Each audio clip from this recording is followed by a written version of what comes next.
بسم اللہ الرحمن الرحیم۔ شیخ مساعد اور طارق بڑے گہرے دوست تھے۔ دونوں حج کے سفر سے واپس آ رہے تھے اور حج کی رحمتوں، برکتوں اور ثواب کے تذکرے کر رہے تھے، اور اسی طرح کی گفتگو میں مشغول ریاض پہنچ گئے۔ لیکن وہاں پہنچتے ہی اچانک انجن سے دھماکے کی آواز آئی۔ شیخ مساعد نے سڑک کے کنارے گاڑی روک دی اور جلدی سے انجن کا ڈھکن کھولا۔ معلوم ہوا کہ انجن بالکل تباہ ہو چکا ہے۔ ظاہر ہے کہ یہ ایک بہت بڑا حادثہ تھا اور اس کی مرمت کے لیے کافی صرفے کی ضرورت تھی۔ ادھر حال یہ تھا کہ جیب تقریباً خالی ہو چکی تھی، بہت کم رقم بچی تھی۔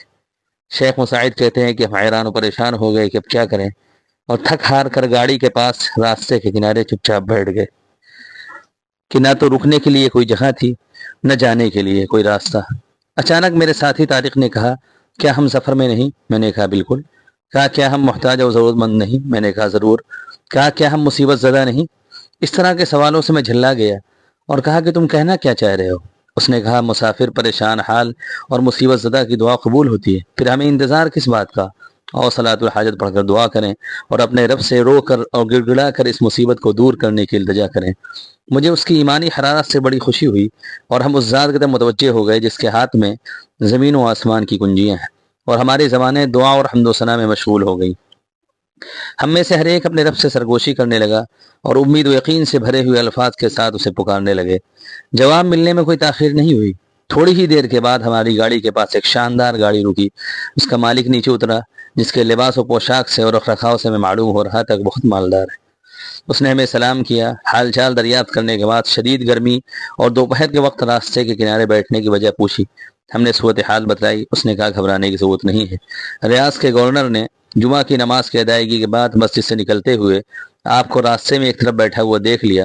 انہیں فکر ہوئی کہ راستے کے کنارے کیوں بیٹھے ہیں، اس لیے انہوں نے بھیجا ہے کہ آپ کی مشکل معلوم کریں اور حل کرنے کی کوشش کریں۔ آئیے، اب دونوں ان کے مہمان ہیں۔ شیخ مساعد کہتے ہیں کہ ہم ان کے ساتھ ایک شاندار محل میں داخل ہوئے اور مہمان خانے میں داخل ہوتے ہی دیکھا کہ طرح طرح کے کھانوں سے سجا ہوا دسترخوان ہمارے انتظار میں ہے۔ بھوک کی شدت کی وجہ سے ہمارے لیے انکار کی گنجائش نہ تھی، اس لیے ہم نے کھانا کھایا۔ کھانے اور آرام کے بعد انہوں نے گاڑی کے بارے میں پوچھا اور کہا، آج تو جمعہ ہے، اس لیے تمام ورک شاپ اور دکانیں بند ہوں گی، اس لیے ایک دن آرام کیجیے۔ لیکن ہمارا اصرار تھا کہ کوشش کر لیتے ہیں، ہو سکتا ہے کوئی دکان کھلی ہو۔ ہمارے اصرار کو دیکھ کر وہ ہمیں انڈسٹریل ایریا میں لے گئے، جہاں ہمارا مقصد حاصل ہو گیا۔ ایک دکان کھلی ہوئی ملی، حالانکہ خود ہمارے میزبان کو اس پر حیرت ہو رہی تھی کہ آج یہ کیسے کھلی ہے۔ گورنر کے خرچ پر ہماری گاڑی بنائی گئی اور ہم ان کا شکریہ ادا کرتے ہوئے وہاں سے رخصت ہو گئے، اس لیے کہ جو لوگوں کا شکریہ ادا نہیں کرتا، اللہ کا بھی شکر گزار نہیں ہوتا۔ ہم راستے بھر پیش آمدہ واقعے کے بارے میں سوچتے رہے کہ ہماری سوچ اور خیال سے اوپر اٹھ کر ہماری مدد کی گئی، ہمیں مصیبت سے نجات ملی۔